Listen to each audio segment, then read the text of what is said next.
반갑습니다. 구구스포츠 유라카입니다. 오늘도 근거 있는 분석을 여러분께 전해드리도록 하겠습니다. 구독과 좋아요 부탁드립니다. 이번 영상에서는 월드컵 예선 두 경기를 준비했습니다. 저희 경기 분석에 앞서서 국내 최대의 정보 모방을 무료로 초대해드리고 있습니다. 영상 아래 고정 댓글 클릭 후 메시지 주시면 무료로 초대해드리고 있으니까요. 많은 참여 바랍니다. 첫 번째 경기는 우크라이나 대 보스니아 앤 헤르체고비나의 월드컵 예선 일정입니다. 13일 오전 3시 45분 우크라이나 홈인 아레나 리비우에서 펼쳐지는 경기인데요. 먼저 홈팀 우크라이나에 대해 분석해드릴게요. 우크라이나는 2006 독일 월드컵 이후 16년 만에 월드컵 본선 진출에 도전하고 있습니다. 레전드 세븐차코 감독이 지휘봉을 잡은 후 팀이 확실히 성장하고 있는데요. 지난 여름 유로 2020에서도 8강 진출의 역사를 섰습니다. 이번 월드컵 예선에선 프랑스, 핀란드, 보스니아, 카자흐스탄과 함께 D조에 포함되는데 현실적으로 조 2위로 플레이오프 진출을 노리고 있는데요. 다만 이번 대회만큼은 흐름이 그닥 좋지 않은 편입니다. 지난 3월 프랑스 원정에서 1대1로 비기며 쾌조의 출발을 알리는 듯했지만 핀란드, 카자흐스탄으로 이어지는 홈 2연전에서도 무승부를 거두며 첫 승에 실패했습니다. 지난달에도 카자흐스탄, 프랑스와 차례로 비기며 계속 무승부만 쌓았습니다.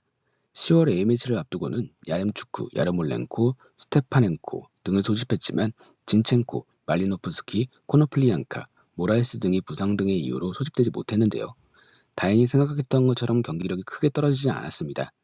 10일 핀란드 원정에서 2대1로 승리하며 첫 승을 신고했고 보스니아 홈경기에서 승리한다면 2위 자리를 확고히 할 수 있기 때문에 결코 놓치지 말아야 합니다. 다음은 원정팀 보스니아에 대해 설명드릴게요. 보스니아는 2014 브라질 월드컵이 유일한 본선 경험이었습니다. 당시가 보스니아의 최전성기로 볼 수 있는데요. 2018 러시아 월드컵과 유로 2020 본선도 출전하지 못했을 정도로 경쟁력이 떨어져 있습니다. 이번 예선에서의 흐름도 좋지 않은데요. 첫 경기에서 핀란드와 2대2로 비기며 불안한 출발을 알렸고 프랑스전 패배 후 다시 프랑스, 카자흐스탄과 2연속 무승부를 거두며 첫 승을 신고하지 못했습니다. 이번 10월 A매치를 앞두고는 제코, 데미로비치, 치미롯, 고약, 콜라시나크 등을 선발했는데요. 보스니아의 문제는 세대교체 실패입니다. 제코가 여전히 팀의 중심을 지키고 있는 가운데 나머지 선수들은 경험 면에서 상당히 부족한 상황입니다. 이번에 소집된 명단에서도 A매치 10경기 이상 소화한 선수가 절반밖에 되지 않는데요. 그나마 중원에서 중심을 잡아줘야 할 부주장 피아니치도 카자흐스탄전을 앞두고 부상으로 이탈했습니다. 다행히 지난 10일 열린 카자흐스탄 원정에서 프레블리악의 두 골 활약 속 2대0으로 승리했고 예선 첫 승의 기쁨을 만끽했는데요. 분위기를 끌어올린 만큼 이번 우크라이나 원정에서도 연승을 목표로 합니다. 만약 우크라이나를 꺾는다면 2위까지 올라설 수 있어 총력을 펼쳐야 하는 상황입니다. 우크라이나와 보스니아는 지금까지 단 한 번도 만나지 않는 팀들입니다. 지금의 전력만 비교하면 비슷한 수준이라고 평가되는데요.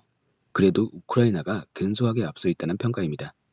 주목할 점은 우크라이나가 이번 대회 한 번도 패하지 않았다는 점인데 전통적으로 홈에서는 더욱 강한 면모를 발휘하는 팀입니다. 웬만한 강팀이 아니면 쉽게 넘지 못하는 곳이기 때문에 홈팀 우크라이나의 승리 확률을 높이 보고 있습니다. 두 번째 경기는 잉글랜드 대 헝가리의 월드컵 예선 일정입니다. 13일 오전 3시 45분 잉글랜드의 홈인 웸블리 스타디움에서 펼쳐진 경기인데요. 먼저 홈팀 잉글랜드에 대해 분석해드릴게요. 잉글랜드는 1998 프랑스 월드컵부터 6회 연속 월드컵 본선 무대를 밟았을 정도로 단골 손님으로 평가됩니다. 지난 대회에선 4위를 차지하며 경쟁력을 입증했는데요. 이번 월드컵도 본선에 진출할 가능성이 상당히 높습니다. 이번 월드컵 예선에서 산마리노, 알바니아, 폴란드, 헝가리, 안도라를 차례로 꺾고 5연승을 달렸고 폴란드 원정에서 1대1로 비기며 연승이 끊기긴 했지만 선두 질주에는 큰 문제가 없었습니다. 월드컵 본선행을 조기 확정지으려는 잉글랜드는 이번 10월 A매치를 앞두고도 최정예 멤버를 소집했는데요. 케인, 스털링, 산초, 그릴리시, 사카 등 공격 자원부터 차고 넘칩니다. 미드필드진과 수빈진, 골키퍼까지 모두 군더더기가 없는데요. 그 결과 지난 10일 안도라 원정에서도 5골을 몰아치는 파괴력을 통해 대승을 거뒀습니다.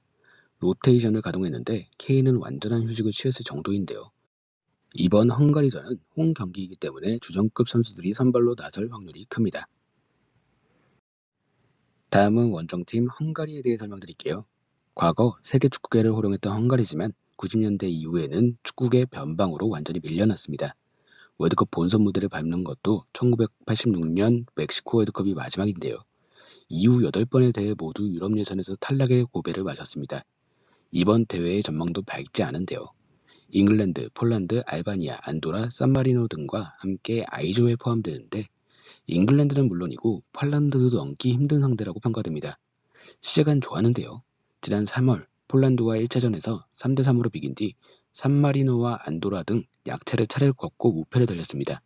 하지만 지난달 잉글랜드에 대패를 당한 후 알바니아를 상대로도 충격패를 당했는데요. 확실히 팀의 차이를 만들 선수가 부족해 보입니다. 이번에 소집된 명단 중에서도 빅클럽에서 뛰는 선수는 프라이부르크의 살라이, 라이프치히의 츠보살라이, 오르반, 골라치, 페네르바체의 잘라이 등 5명뿐인데요. 나머지 선수들의 경쟁력이 떨어지기 때문에 잉글랜드와 같은 강팀을 상대로는 지난 유로 2020처럼 선수비 후역습 전력밖에 들고 나올 수밖에 없습니다. 게다가 현재 분위기도 좋지 않은데요. 지난 10일 홈에서 알바니아에 또다시 패한 것에 대한 충격도 걱정입니다. 잉글랜드와 헝가리는 기본적인 전력차가 상당한 팀들입니다. 지난달 헝가리의 홈에서 펼쳐진 맞대결에서도 잉글랜드가 4대0 대승을 거뒀는데요. 이번 경기도 잉글랜드가 압도하는 경기가 예상되며 최소 3골차 승리는 거뜬할 거라고도 생각됩니다. 일반승과 함께 마이너스 2.5 핸드승까지 기본적으로 가져가겠습니다. 자, 오늘은 월드컵 예선 2경기를 분석해드렸습니다. 언제나 스포츠에 100%는 없습니다. 선택은 여러분의 몫입니다. 더욱더 좋은 분석으로 찾아뵙도록 하겠습니다. 구독과 좋아요 한 번씩 눌러주시면 감사하겠습니다. 국내 최대 정보 무방 무료로 초대해드리고 있으니까 영상 아래 고정 댓글 클릭 후 메시지 주면 초대해드리도록 하겠습니다. 지금까지 구구스포츠였습니다.